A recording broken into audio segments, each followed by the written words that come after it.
Our next speaker is Virginie Tournay, a biologist by training, but also a politologist. She works at CEVIPOF, of Political Sciences Academy, and she's been doing research on different technologies, epistemology, or on opinion polls. In addition to her work, she's also written science fiction books, and in this respect, she has become part of the so-called Red Team. Red Team is a team set up by the Political Science University in Paris in partnership with the Ministry of Defense to imagine what future military threats might be that would threaten France and its interests. So we're going to talk about politics and fiction and how these two intertwine, and we're very excited to hear about what you have to tell us. Good morning, everyone.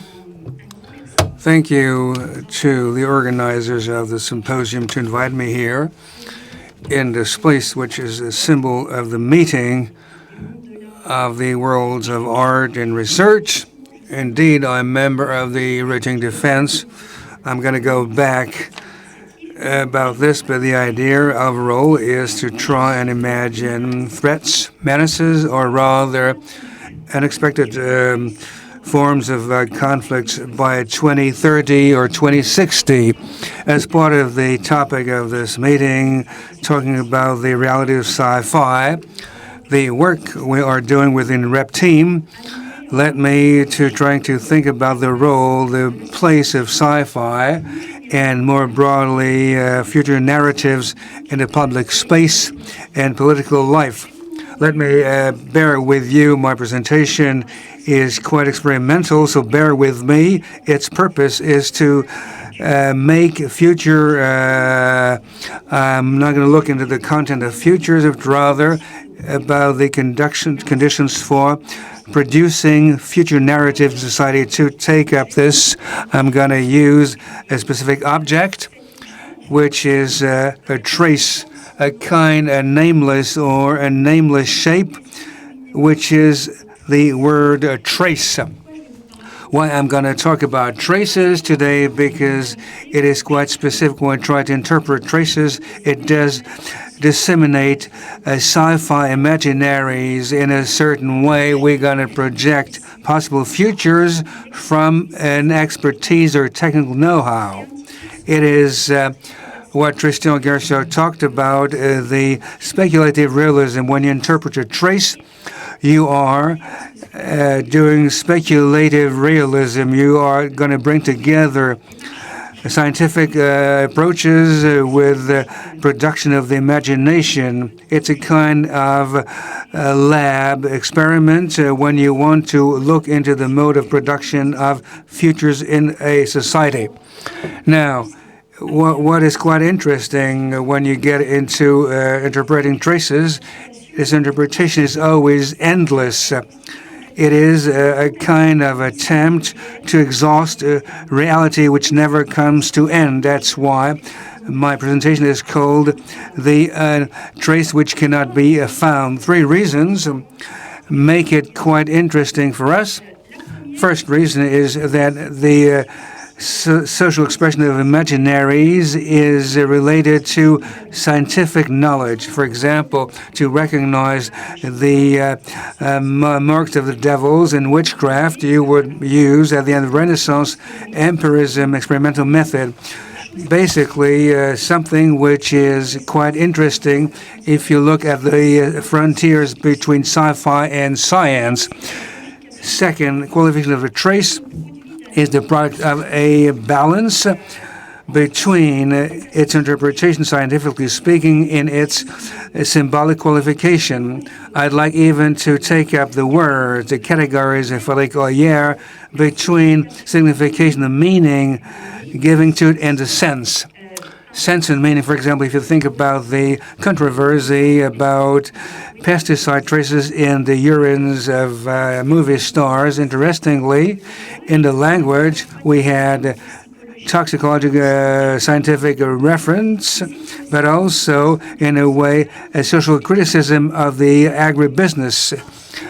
By sense, I mean interpretation of the trace refers to what is to us a mode of society which is to be fought against or which is desirable. This is the connection, this hybridization, I would say, of meaning and sense.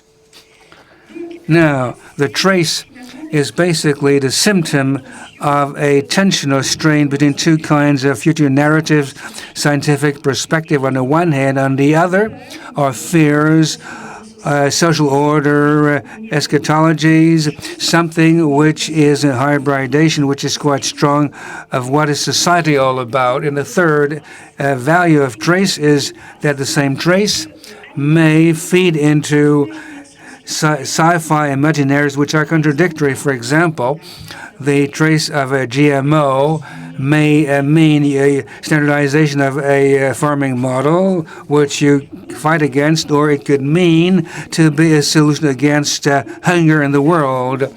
These are forms of strains which is hard to be reduced. The issue we may wonder about is how is it possible for society today to make visions which are shared of the future? Is it desirable?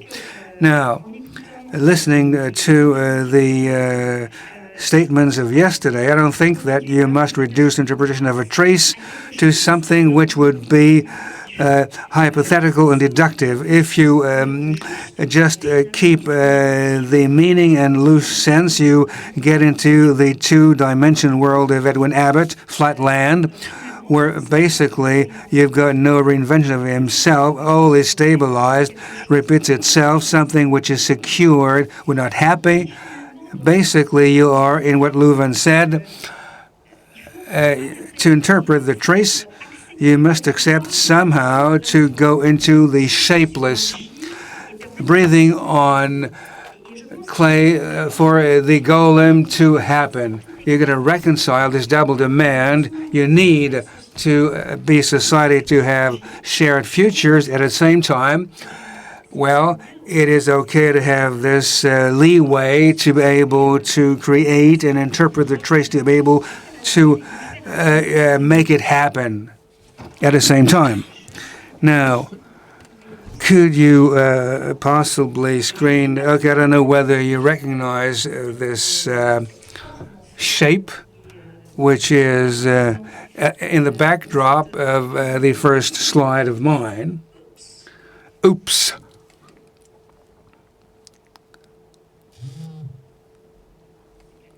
Great.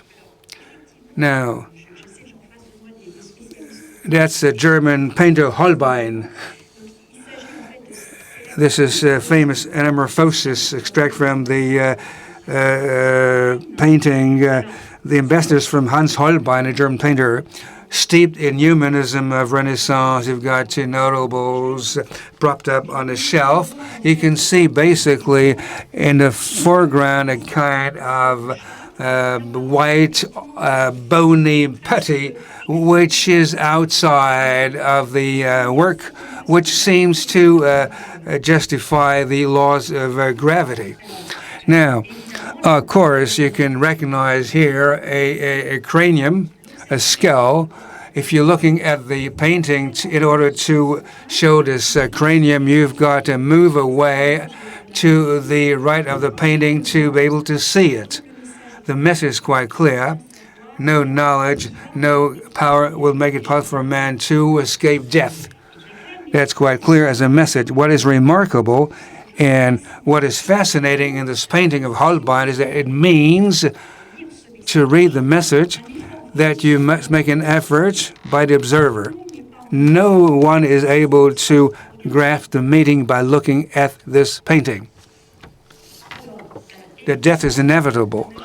The magic of the painting is inexhaustible. To the left, in the upper angle of the painting, you can see a half-hidden crucifix under a drapery. To look at it, it doesn't suffice. You've got also to move or glance upwards, and you must move your body rightwards to have this crucifix appear. By having it appear at the same time, there is the cranium disappearing. Basically, as a message, early death would be a passage towards something else. Therefore, this painting shows two things.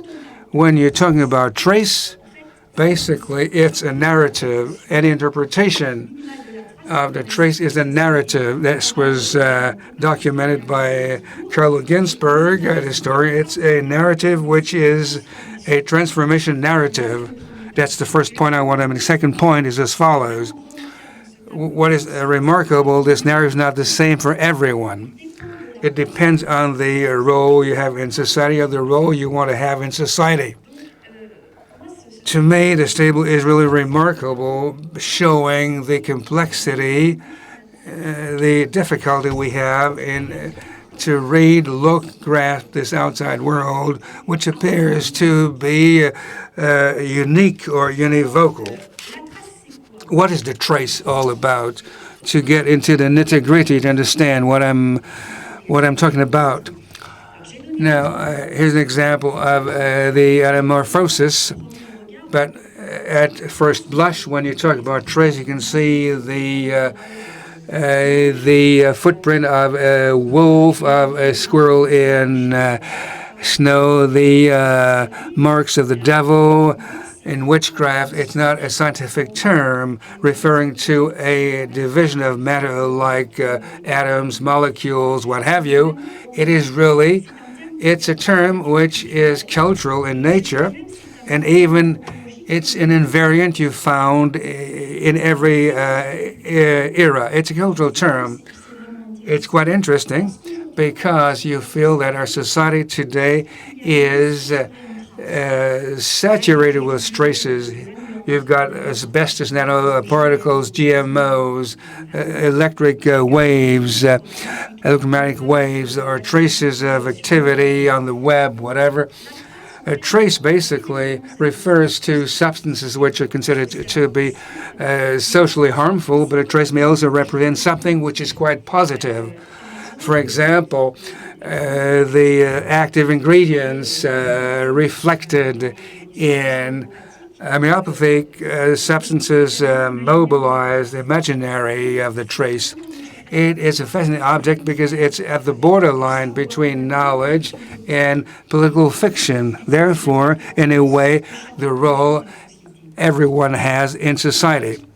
Therefore, what is quite interesting is that we don't know finally whether trace will give sense or give us meaning when you interpret things. That's why the subtitle of my talk is Trace is both a scientific chronicle and a political fiction you must analyze and examine. Now, in my talk, I will first discuss the role, the importance of trace socially to think about the future of a society. To do so, I will use two scenarios or scripts we worked in Rep Team. I'm going to present basically two different models of dystopian societies where the trace, again, has a different role in two scripts. Let me try it. In the first case, it's a world which is characterized by oversaturation of traces. In the second script, it's a world revealing a fragmentation of the interpretation of traces. In spite of it all, in spite of the differences, the two models are brought together by the same way of connecting to the world. I will here talk about the work of Philippe Descola, which is interesting to think about the way you connect to the world. In the second part of my talk will be reflection on how you make shared futures. I'm going to try to discuss these two systems of traces. What would be the answers brought to bear to find shared futures along with all the necessary precautions? Now, what is the trace for the future of a society? I'm going to present the framework of the two rectim systems, P Nation, Pirate Nation, and Chronicle of an Announced Cultural Death or Demise. The initiative of the Red Team for Défense Red Team was launched by the agents Agence Innovation 2 years ago in cooperation with several components of the Ministry of the Army's Red Team. Red Team were a group of about 10 authors of sci-fi and designers, and we're working together to try and imagine potential conflict by 2030, 2060. That's time frame. Basically, we're trying to think about the threats which may jeopardize national defense. We want to imagine what's going to happen in the theater of operations or weapon systems. That's not the purpose. The purpose is to try and imagine transformations of society in terms of environmental, technological dimensions, societal aspects, to try and see how this will have an impact on the way we contemplate war, conflict, defense. Will be conflict in the same way in 2050 than today, something which is based on a construction of worlds and not being in the skin of an enemy. It's something which is exciting, which is a co-construction of the worlds of tomorrow. Now, let me present to you the background, the context of the two scenarios. The first scenario, P-Nation. Basically, we try to describe what could be the emergence of a pirate nation which is made up of migrants and stateless persons. Due to the rise of the water level, populations in scores of millions are setting up shop in floating cities in 2040 in a context where the states exert social control by means of chipping. Every individual has a chip containing all his or her identity, digital identity, namely financial data, health, civil data.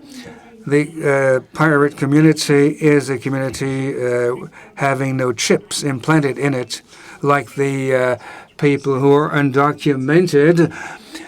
This community is a contrast with our societies, which are teeming with information, where individual is hyperconnected, traceabilities are multiple, and any data, any piece of information may be a trace of something else or be the interpretation of something else.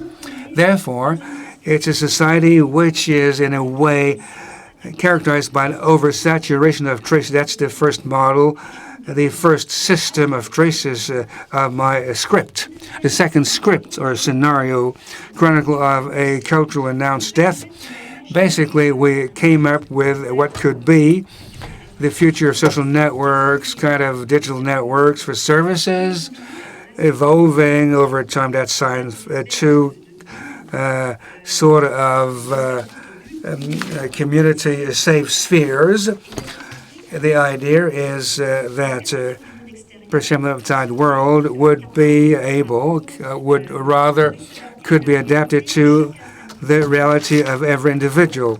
Basically, reality is what I want, when I want it, where I want it. Now, to give you, an example, here is the same urban landscape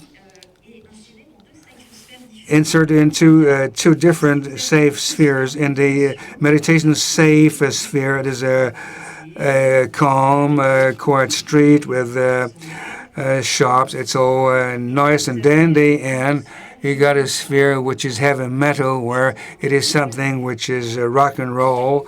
You've got more signs of aggressiveness. The rationale is quite different. Now, using this scenario, the idea is that there is no longer any shared reality. What is trace for somebody is not a trace for others necessarily. Therefore, no one has the same apprehension of danger. A threat of a conflict, of attack, will not be perceived in the same manner. The idea is to work on different perceptions collectively. It's a society which is characterized by a fragmentation of traces. You've got two different economies, two different systems of traces.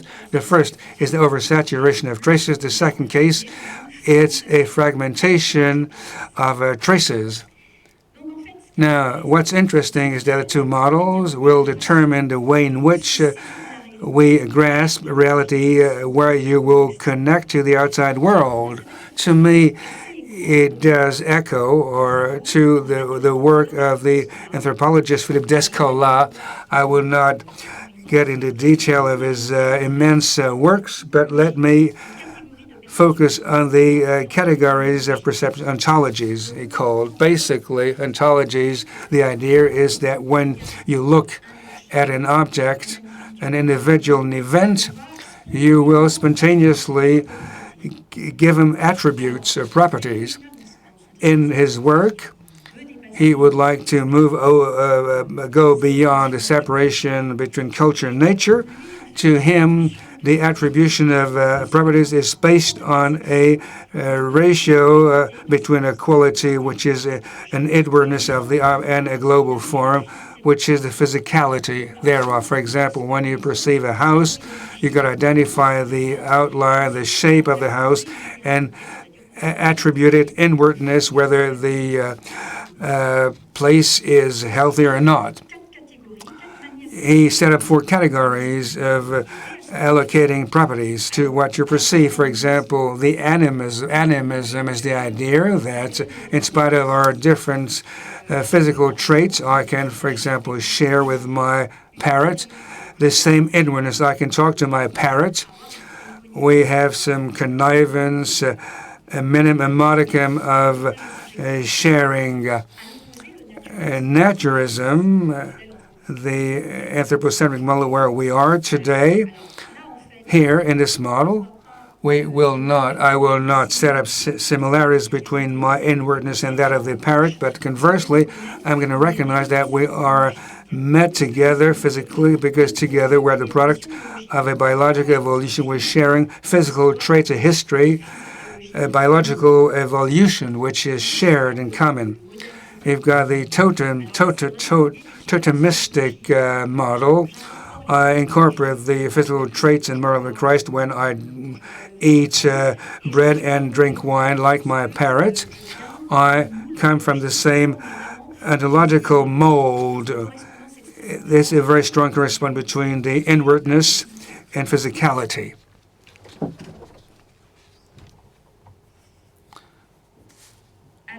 Now, why am I talking about all this down the line? Because finally the way in which we perceive the outside world will have a bearing on the way in which we'll make our future. In both societal models I just described to you, the system of perception which is favored, which emerges in that type of world, is analogism. I gave you here, by way of illustration, a Bolivian mask, which is a kind of composite of several symbols, Indian, Christian, Bolivian in this mask, or syncretism, as it were. What's interesting is that you cannot set up categories of beings. All the beings are different in terms of inwardness as well as in terms of physicality. There's no common whole. You can compare to one another. We all belong to a chain of beings, but conversely, in the background, you've got the idea that order and harmony overhang the chaotic order of the world. It is exactly what you find in societies which are oversaturated with data or in which reality will be balkanized. You're trying to set up correspondences to try and give a sense harmony to the whole. This is what brings together two dystopian model of society. The idea that, like the Bolivian mask,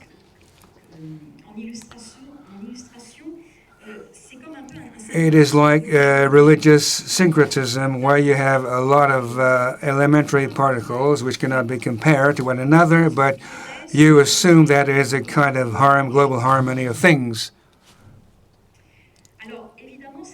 This way of connecting to the world is, you got 4 or 5 minutes, fantastic, great, is quite present in the perspective speculative discourse. You got the idea that you're going to try to reestablish a continuity in a disorganized table. You've got the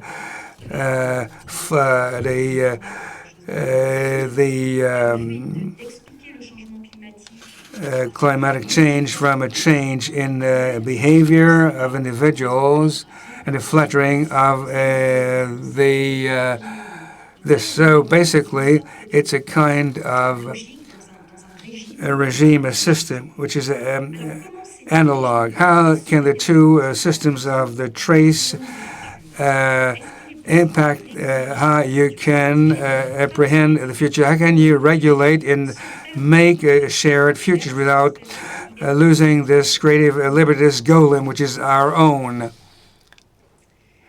Now, 2 ways to fabricate or make futures. The 2 model societies I presented to you refer to 2 ways which are quite different from making the futures of a society. When you have too many traits, too many senses, you're in a continuous doubt. You cannot prioritize what's important. The regulation of the market with the web is such that you don't know how you got to position scales of truth. You're caught in consumerism, and you're in a fight. When conversely traces are not shareable because the reality is balkanized. The world is in which you have your own certainties. There's no projections. We have no expected shared futures, and you have no shared fears. It's a world which is basically a world between ourselves. Now let me move on to the first. What are the translations of the systems of traces we analyzed in the P nation? Too many data, too many traces. Let me give you an example which is quite telling, which is real and actual. That's the issue of the proof that cannot be found. The first Prime Minister of New Zealand had to prove that he was not an extraterrestrial reptile based on a request filed by a citizen. You cannot prove the inexistence of something which doesn't exist. I cannot prove that there is no ghost, that I'm not myself an extraterrestrial. It's data which is incomprehensible. It's easy for the logician, there's no problem, but it's the start of, a lot of problem where the shit will hit the fan. She said that. Concretely, the Prime Minister had to declare that he had seen a vet and an MD, attesting that he was no snake or reptile. When you have too many traces, too many data, too many things which may be subject to interpretation, you have the imaginary of the conspiracy. Anybody can think that he didn't receive enough proof, so that he's not an extraterrestrial. We are in a model of a society which has too much meaning but not enough sense. Likewise, let me move on to the faster clip. You got the idea that when you got too many traces, you get into the dystopia. That's the broad research piece for GMOs in Google, and basically you can see that it's quite hard to prioritize the orders, again, of levity. That's something which is opposite. You got too much meaning, but not enough, too much sense, but not enough meaning, as it were. Likewise, let me move on to the faster clip. Now, how will the system of the second scenarios will materialize in our society today? Let me show you an illustration which I like. That's an illusion of optics. You know this very well. And to me, it's a kind of what represents the misleading appearance. Like Nelson Goodman said, you can see the two women in this painting. It can be read as the profile of an old woman having a protruding shin and a hooked nose, or a young woman from the back, which has a bust framed by long hair, and the mouth of the old woman is her necklace. The global shape of an organism will not determine a mode of existence.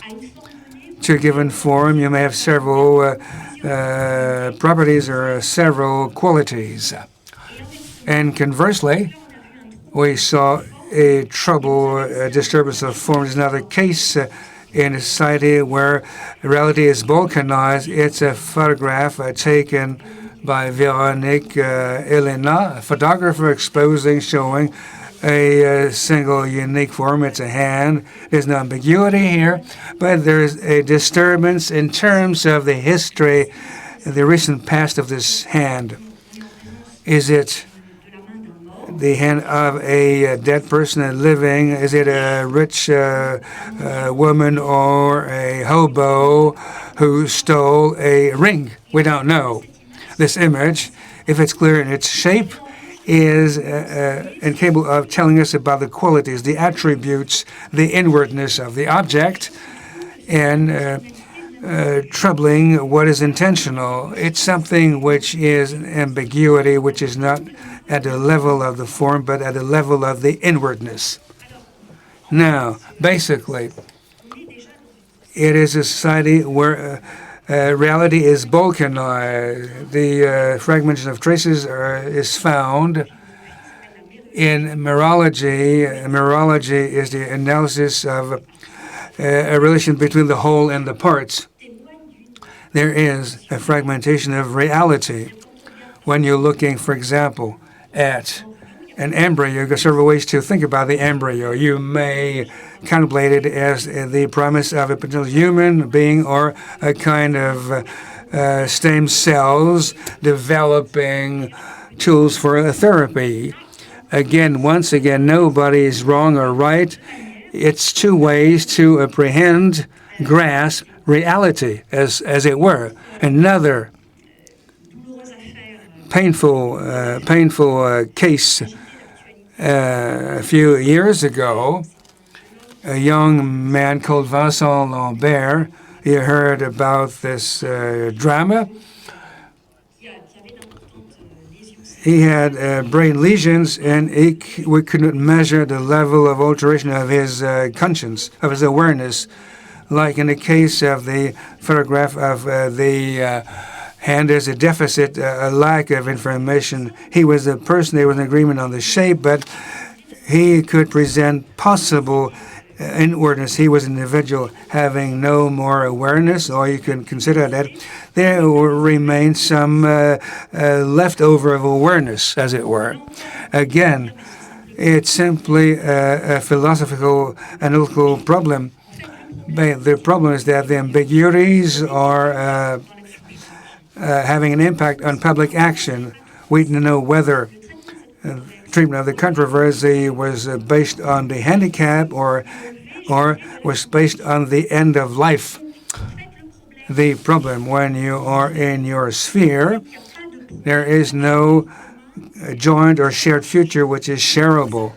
It does give rise to a problem for public decision-making to do public action.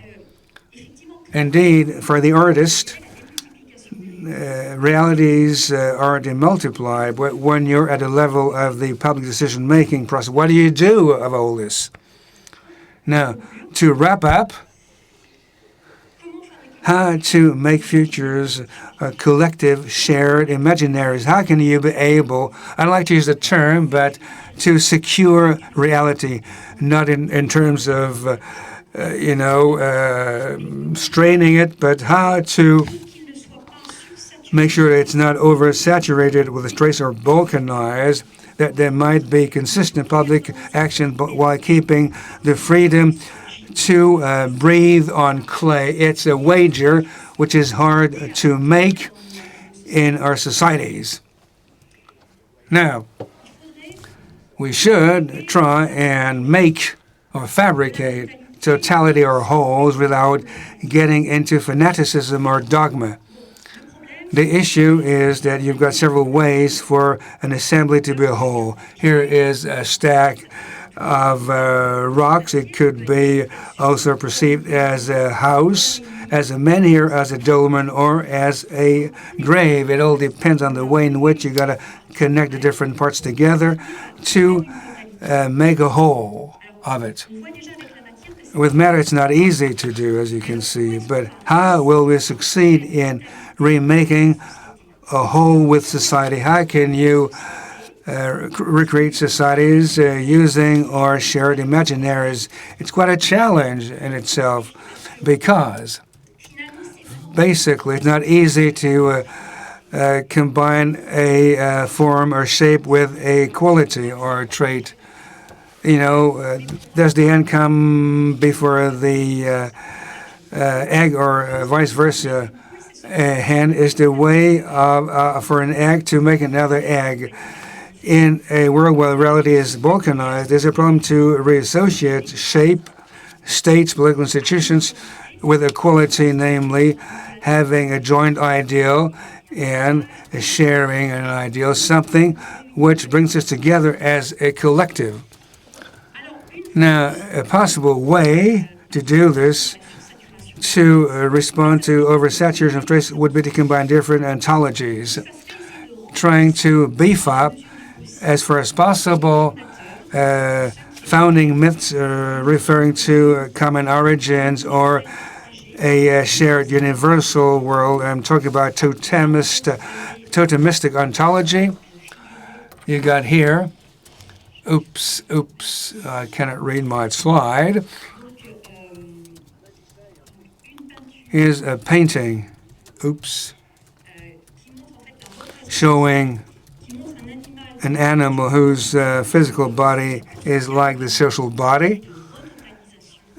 You make a collective whole, not a return to religion, but simply to illustrate what I have when you talk about the shared myth here on the painting.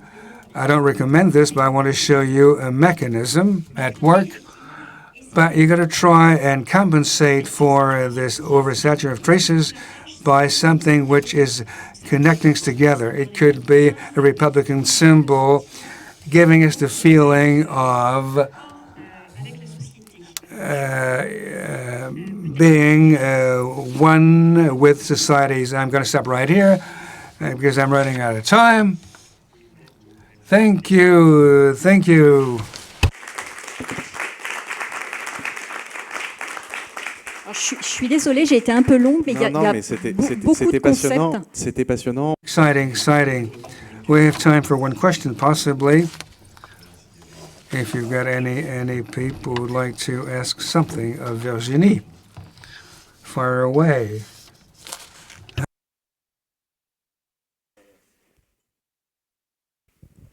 Bonjour.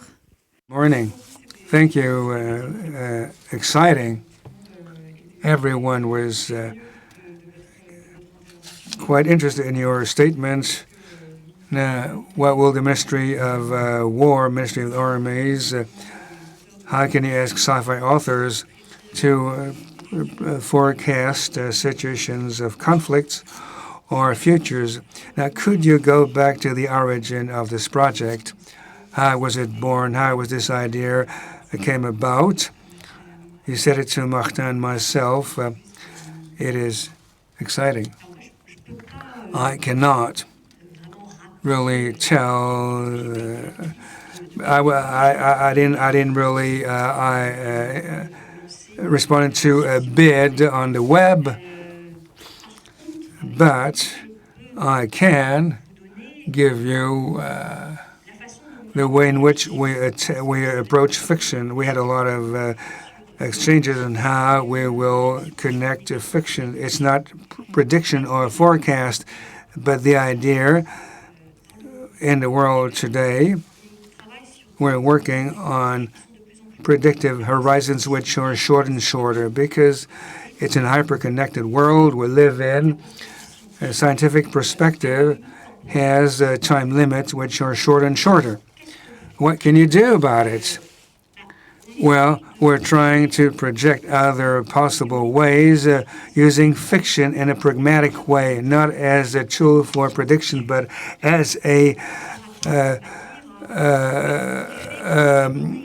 tool to break down barriers. We're trying to experiment new worlds. We will build worlds, imagine how the values, the standards will evolve. How can you build legitimacy? We're using fiction as a tool to create breakthroughs and to think out of the box.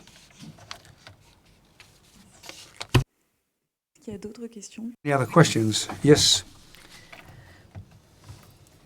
Writer, science fiction writer, who actually coined the term.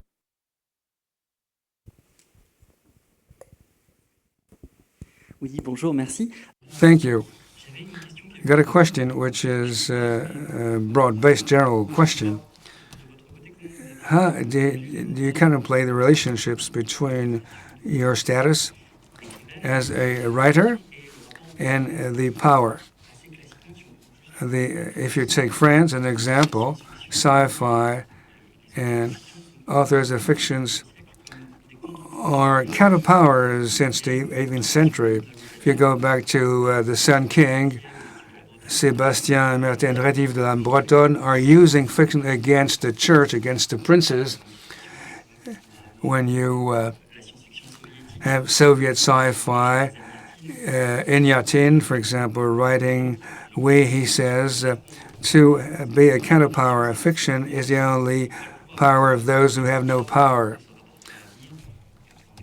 You've got a few examples, we talked about this, but the Afro-feminist tradition, people will use fiction sci-fi as a counterpower. What's the interest of authors to do this?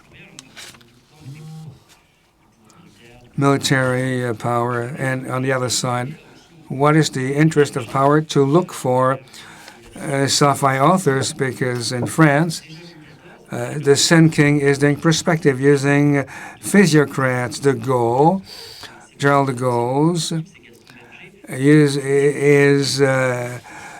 using Gaston Berger, who is a functionary, high officials. So how can you short-circuit this division of the roles, which is secular, which is time-honored? Those who have only fiction will use it as a counterpower, and the powers has no interest in looking for artists because they have engineers, they have commissioners, they have think tanks. So what's the value for power to look for sci-fi and for sci-fi authors to be used by the government or others? As far as I'm concerned, I cannot really answer about the initiative. You've got to really ask people concerned. Let me go back to the word power. Power institutions, I would say the power in terms of institutions. I guess the issue is right here today. It's not a world which is bipolar, or in a world where the governments carry power. When you see the cyber attacks, power today is totally branching out, represented, carried by people you don't really see physically. Power today is not institutionalized, really. It's a kind of liquid society, as it were, where to me the initiative is great because it's not a matter of being instrument of a power, but to say, gosh, oh gosh, today society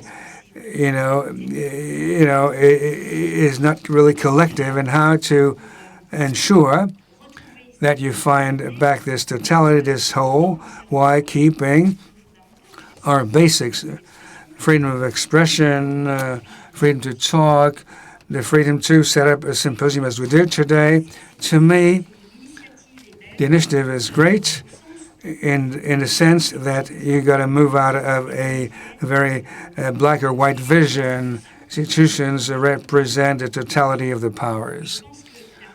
Reality is more complex, more fragmented, and the other point I want to make is that in our scenarios, we're totally free of doing what we were not told, do this or do that. We want you to work on a given region. So we are free to create what we want. We are totally disconnected from the use made by the army of our scenarios. We don't want to, and that's the prerequisite, we don't want to be related to the decision-making processes and the way in which our scenarios will be reworked. That's not our issue, our game. I guess the real issue today is how to define power. What is meant by power? The powers that be. What does it mean to be anti-system? The answer is not so obvious. Alors, merci beaucoup pour... Thank you for your statement. Quite exciting. Thank you for having connected to the other statements. We'll have a connection to the work of Jonas Stahl. This will be a conference in English. Jonas is an artist who's international, who has his works exhibited in the Pompidou Center in Metz.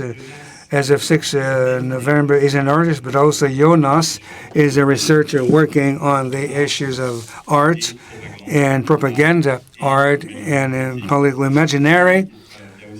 He worked also on a whole lot of initiatives. He's co-directing a Training for the Future camp with a human rights lawyer, Jean Frémont. He's got a collectivized Facebook initiative and a lot of other initiatives which are trying to use imaginaries to create forums or collective forms of action. Now, Jonas, thank you, and please get going, Jonas Stahl. Thank you, Martin. Thank you, Martin, and thank you to all of those who organized the symposium and all of those who invited us here and who welcomed us here, who programmed the gathering, including the chefs, the translators, and all of that. Pandemic, all the anxiety that has come with it, the loss that many of us also here have experienced, that these moments of encounter and the experience of care amongst one another are really important, are a real gift. So it's a great pleasure to share these days with you. I have the feeling that there's a little bit of a crackling sound. It's rubbing on my beard. It is the non-human component that is speaking. Is this better? Je n'ai pas compris. Ah, je prends l'autre micro. OK. Mais je commence maintenant comme ça. Je continue. OK. So, we are here to speak about the realities of science fiction. And of course, when we address the impact of science fiction in constructing, in shaping our reality, it's often blockbuster cinema that comes to mind. And now I understand why everyone is confused about this. Is it the green button? C'est le bouton vert. Presque. Presque. Ouais, voilà. Hollywood cinema comes to mind when it comes to the role of science fiction in shaping our reality. So we think of the body scan in the film Running Man from 1987, which is now a structural part of all airport life. The electric vehicles in the film Gattaca from 1997 is now essentially a Tesla monopoly. Or Tom Cruise's use of touchscreens in Minority Report, which prefigured which prefigured the iPhone and the iPad. But of course, this is not an organic consequence of science fiction culture. Tech industry and product designers, they product place technology that they are developing within major science fiction productions. So it's not like organically we think of the future first through culture and then it suddenly arrives. There's an active element of product placement. Through popular culture, we get trained in recognizing products that are not yet launched into the market, but once they are instantly familiar. The first time we saw an iPhone or a touchscreen, we knew already how it worked because we had been trained and conditioned into its use before. So when we think of products, I would really like the image. C'est possible de faire l'image en plein écran? Merci. So if we think of product designers like Sid Mead, non, pas mon image, oui, merci. If we think of product designers like Sid Mead, who developed the sceneries for, amongst others, Blade Runner, Tron, Tomorrowland. This is an image from the scenery sketch of Tomorrowland, which is actually a great example, because it is a film that is modeled as a kind of expanded world fair. A world fair that works as an accelerated exercise in the product placement of the future, or in product placing the future. So Sid Mead, he always littered his science fiction with his industrially designed and industrially funded cars and smart city architectures, essentially the urban centers of the global north today. So our present, the future past, or the past future, was product placed. In that sense, mainstream science fiction operates in the length of what Shoshana Zuboff has described as the predictive markets of surveillance capitalism. So that means that the point today is no longer to mine the data of past behaviors to anticipate on future consumption patterns. The point is to algorithmically predict future behaviors to secure future markets. Not only water will become commodities or air, but the future itself is a commodity and is designed as such.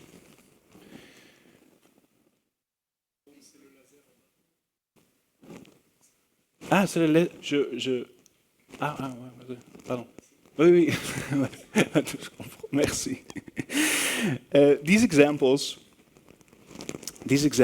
are, of course, also proof of the relative power of art and design to develop world-making morphologies of the future, imaginaries of the future, even though the way they are imagined is weaponized by corporate, by military, and by state power to engineer futures that are desirable to their interests. And I think we just had a discussion with Virginie that touches on exactly this issue, the instrumentalization of imaginaries, of collective imaginaries, by dominant structures of power, like the Ministry of Defense.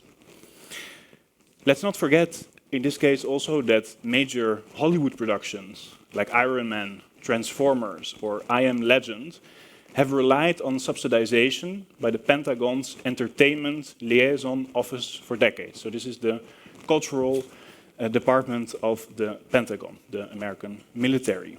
And knowing this, how could we ever expect that their dominant cultural output, their construction of the future, could challenge the status quo in any meaningful way? For those interested, the director of the Pentagon Entertainment Liaison Office, his name is Philip M. Straub. And because a lot of Hollywood productions that have been subsidized by the Pentagon credit him as a thank you, if you type in Philip M. Straub on the IMDb database, you will get a really large set of examples of Pentagon-subsidized Hollywood cinema. So what is an emancipatory cosmic fiction that does not reinforce the interests of dominant power, but would contribute to its imaginative competences in transformative, many world building. And when I use the term many worlds, also in the title of my talk, I mean the construction of reality that honors a world of many worlds, following the famous declaration of the Zapatista Army of National Liberation. I think it touches also on the question of the role of cosmic fiction in creating what Tristan just referenced as contre-pouvoir, counterpower. I want to discuss some of these examples of emancipatory cosmic fiction and the way that they have directly influenced, shaped my own organizational art practice. And when I speak of organizational art, I mean the way that I try to think of artworks as alternative institutions. So an artwork as an alternative parliament, an artwork as an alternative biosphere, an artwork as a climate court, as an alternative court. Artworks, in other words, that do not only attempt to imagine the future differently, but try to organize the future anew. Now, I am an artist and cultural worker invested in egalitarian life forms, meaning egalitarian forms of living. So, of course, the novel Red Star, the previous image was the original cover, the novel Red Star from 1908, written by the Russian philosopher and revolutionary Alexander Bogdanov, is the foundation in my own dialogue with the history of cosmic fiction. In Bogdanov's book, Comrade Leonid is visited by a Martian revolutionary just after the failed Moscow uprising of 1905. Leonid then travels with the Martian comrade to the Red Planet, of course, the Red Planet, which other planet, and discovers that on Mars the communist revolution has actually already taken place. On communist Mars, Leonid witnesses that factory labor is voluntary, workers do not commit to one single craft, but circulate continuously between occupations. In the children's colony, different generations of young comrades educate one another and live collectively without their biological parents. Public monuments and art displays are conceived as collective achievements and not as individual masterpieces. But despite these emancipatory transformations of society, Martian communist society harbors a great dilemma. Due to overpopulation and excessive resource extraction, a debate has ensued on whether communist Mars should colonize capitalist Earth in order to compensate for its overly extractive endeavors on the planet Mars itself. So Bogdanov's interplanetary explorations, interplanetary speculations, explore the potentials of communist society in terms of a reorganization of labor, reorganization of our social, cultural, sexual, gender relations, but additionally he also scripts the ecological dilemmas inherent to mass industrialization that we are confronted with today. In contrast, contemporary neo-colonial, extractivist and corporatist interplanetary objectives are blatantly clear. Multinational corporations like SpaceX or Blue Origin speak shamelessly of Mars colonization and declare humans engaged in these missions as pioneers to terraform a dead planet. And such discourses, of course, reproduces and exports the worst of colonial and imperialist histories, mimicking the claim of terra nullius, declaring someone's land as nobody's land that has been used for centuries to legitimize the erasure of indigenous histories and indigenous lives. The incredible beauty of Bogdanov's endeavor, in contrast, the novel Red Star, is that through a literary work, he plants a complex egalitarian time seed. On one hand, he projects the possibility of an egalitarian interplanetary future. But this time seed, the time seed he plants in the form of a novel, also includes dilemma and contradiction. In this case, relating to the communist dependency on extractive industrial labor, that is in many ways antithetical to an emancipatory reading of communism itself. For radical equality to be literarily universal, it must apply to everything and everyone. There are no dead planets. There are only living, comradely worlds. My project, Interplanetary Species Society, that you can see here, takes the form of an alternative experimental biosphere, which calls for humans to think of ourselves as guests, not pioneers, and to engage in interplanetary cooperation rather than colonization. And most of all, to engage our thinking of interplanetarism into a form of intraplanetarism, meaning a deepening of our role and comradely bonds within ecologies that sustain us on Earth. It is an attempt to continue the work of planting egalitarian time seeds by Bogdanov, creating artworks as time machines, in opposition to the space-faring trillionaire elite that leaves us nothing but a future of scorched Earth behind. Now, Interplanetary Species Society, the experimental biosphere that we constructed, manifested in the Reaktorhallen, which is a former underground nuclear facility in Stockholm. And it seemed relevant to me that the facility was once built underground to protect the surface from radiation, whereas in the future, in the course of the unfolding climate collapse, we will be forced underground, deeper within Earth, intraplanetary, to protect ourselves from the radiation of the surface. So there's a fundamental détournement that takes place. The biospheres gathered humans together with neo-constructivist ammonites, proletarian plants, and meteorites, to form an assembly not only of the ecologies of our present, but also with those of the deep past. The neo-constructivist ammonites, for example, are fossils of ammonites, a family of octopus and squid that lived between 300 and 66 million years ago and that perished in the fifth mass extinction. Now, it might seem that human life and ammonite life are vastly different in terms of our lived time, our organic composition, but the ammonites were witnesses to the fifth mass extinction, just as we are witnessing the sixth mass extinction. They are fossils, and we are fossils in the making. Further, the ammonites are literally the fossils inside of fossil fuel, millions of years of aggregated, decomposed bodies of animals and plants that racial ecocidal capitalism burns to accelerate movement in the present, simultaneously undoing the possibility of a future in which humans can survive in a meaningful way. The constructivist bodies and slogans of the ammonites, of course, refer to the work of constructivist and productivist artists in the Russian Revolution. And that might seem paradoxical, as these artists embraced the industrial paradigm. But artists like Popova, Stepanova, Rodchenko also developed a theory they refer to as the object as comrade. The idea that they proposed is that in revolution, commodities don't just become collective property, but they become revolutionary agents in their own right. In Interplanetary Species Society, we try to expand that proposition of the non-human comrade into the political recognition of the object as comrade, expanding it into the political recognition of the non-human comrade, with whom we share an ecology from deep past to the present and an urgent struggle to enable deep futures. Some of the neo-constructivist ammonite slogans are themselves derived from emancipatory science fiction, emancipatory cosmic fiction, such as the text Hyper-Empathy Now, which references Octavia Butler's diptych Parable of the Sower from 1993 and Parable of the Talents from 1998. It was referenced yesterday as well. In Butler's novels, we follow Lauren Olamina, who is afflicted by hyper-empathy syndrome, which brings one to feel the physical pain of others who are in direct proximity.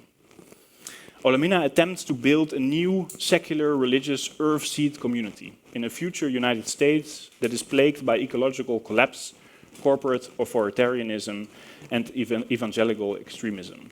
So basically the United States that we all know. Despite utter planetary devastation and perpetual civil war, Olamina insists that her planned earthseed communities are not to remain autonomous islands, but must work to transform humans into an interplanetary species to engage with other living worlds, which is another slogan in the work, living worlds. Butler's conceptualization of hyperempathy is essential in order to establish new comradely bonds between human and non-human ecosystem workers. Here's a beautiful note from the Butler archive that's a note to herself, a set of almost represented as a set of slogans that really tries to create a kind of embodied sense of what hyperempathy means. Make people feel. The propagation of hyperempathy also applies to the proletarian plants in the interplanetary species society biosphere, which consists of images from historical posters, historical socialist posters, in which it's not the heroic human workers, but plants themselves, who become the main proletarian agents. Of course, such a recognition of non-human workers has very little to do with the reality of mass agricultural and industrialist embrace of real existing socialism. But these poster images, or the artists that made the poster images, they plant this concept as a time seed. It calls on the awareness that the egalitarian socialist paradigm must apply to all ecosystem workers, plants included.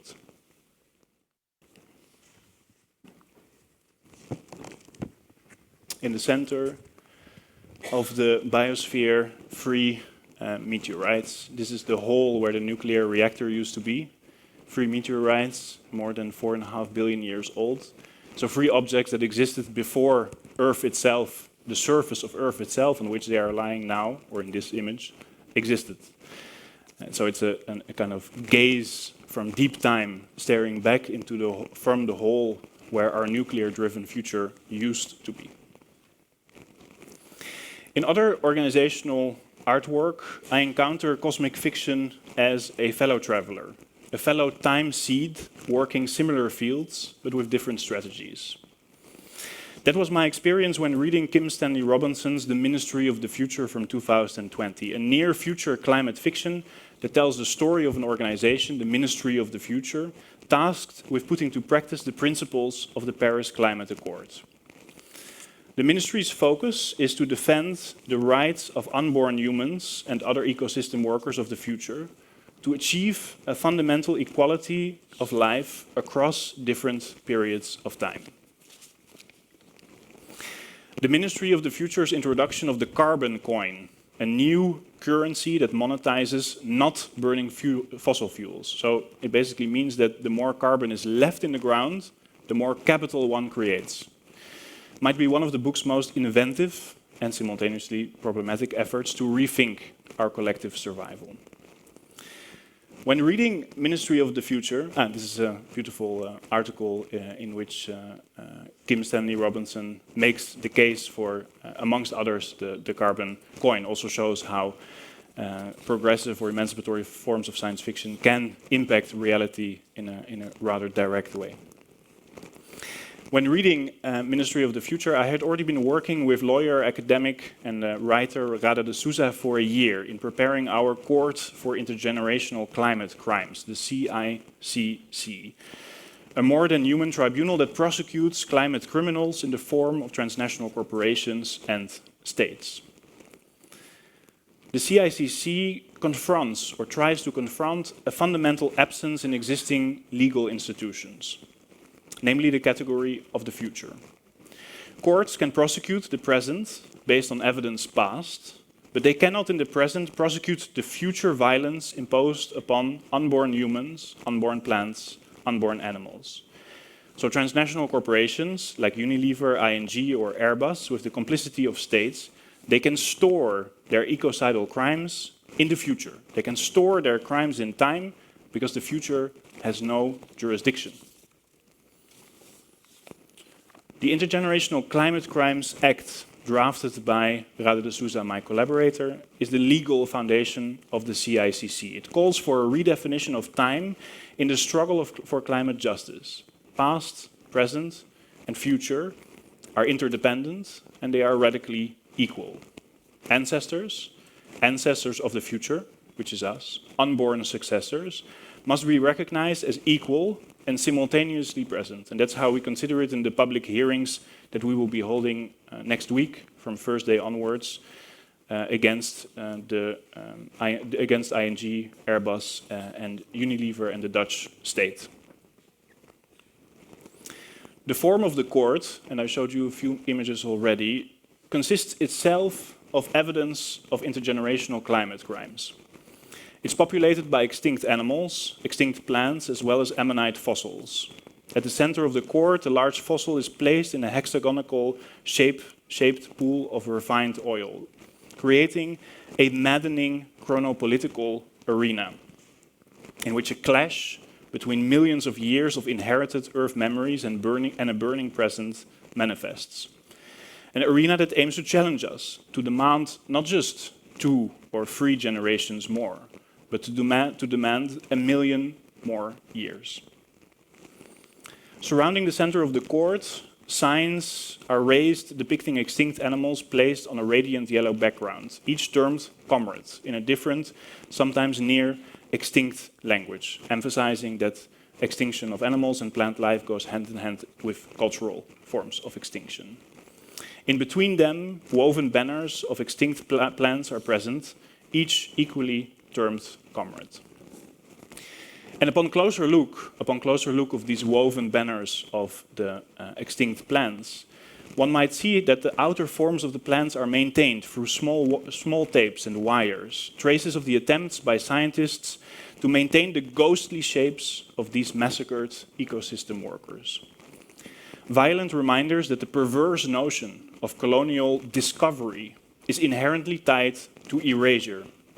For the colonial deaf form, compared to a life form, the colonial deaf form cares not to know, it cares only to own. And ownership, and the so-called right to ownership that the CICC, our court, fundamentally rejects, equals deaf. Honoring non-human ecosystem workers as comrades. This is a key political recognition for the CICC, the Court for Intergenerational Climate Crimes, that emphasizes interdependent struggle against the reductive regime of rights that dominates our present legal institution. If one harms comrades, river, one harms all comrades, animals, plants, humans that live in interdependency with that river. How can rights ever be individual? How can rights ever only be human or only animal, when the reality of our struggle as ecosystem workers is one in which our collective self-determination so fundamentally relies on one another? We are comrades across the human and non-human world because we are part of an existential struggle, a struggle between the defense of living worlds, past, present and future, against the racial, ecocidal, capitalist deaf form. If Kim Stanley Robinson's Ministry of the Future would exist, we, the Court for Intergenerational Climate Crimes, could have been one of its institutions. But certainly because cosmic fiction exists, I'm able as an artist and cultural worker to build and expand on its imaginative propositions and try to translate them into new emancipatory organizational forms of many world building. Thank you so much for taking the time to listen to me.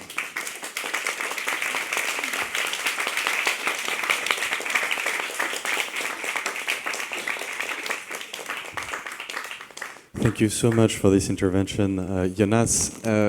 I'm sure there will be plenty of questions. I maybe want to start with one of them. There is one word that is very important in your work, and that's the one of propaganda. You talk to us about it now, and you talk to us about, like this importance of who emits this propaganda and why. And I'd like to ask you if you could expand of why you are so attached to this word. Attached to the word propaganda.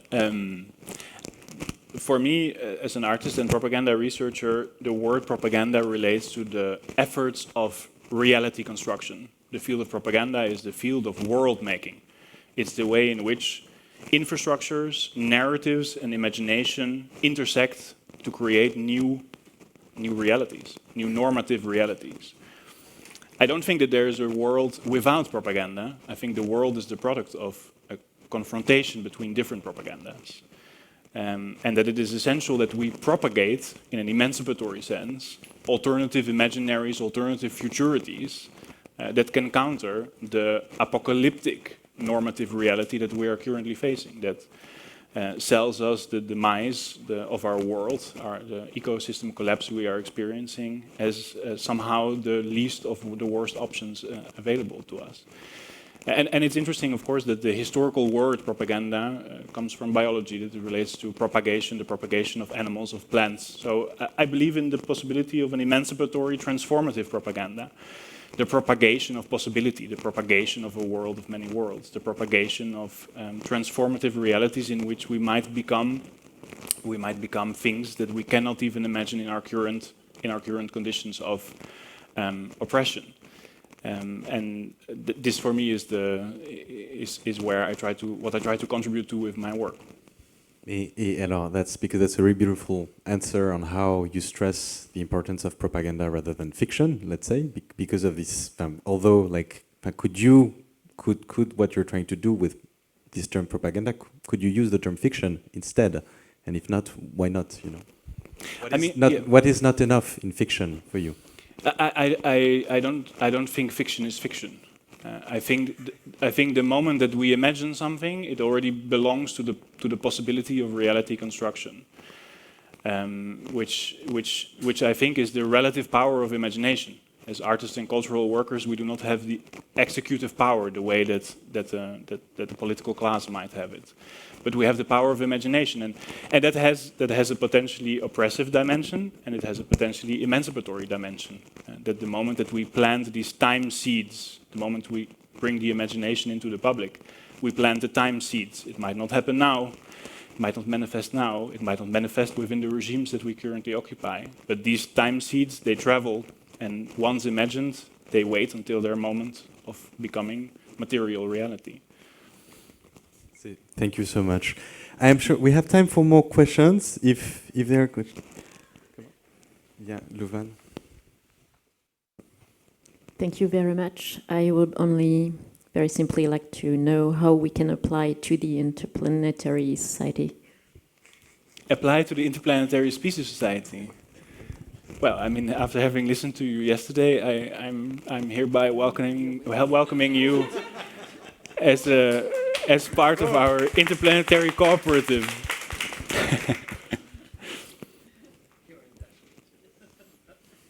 Are there other questions that we're not seeing? Well, anyways, so now maybe it's Mahan. Yeah, please. If you can bring the clean mic.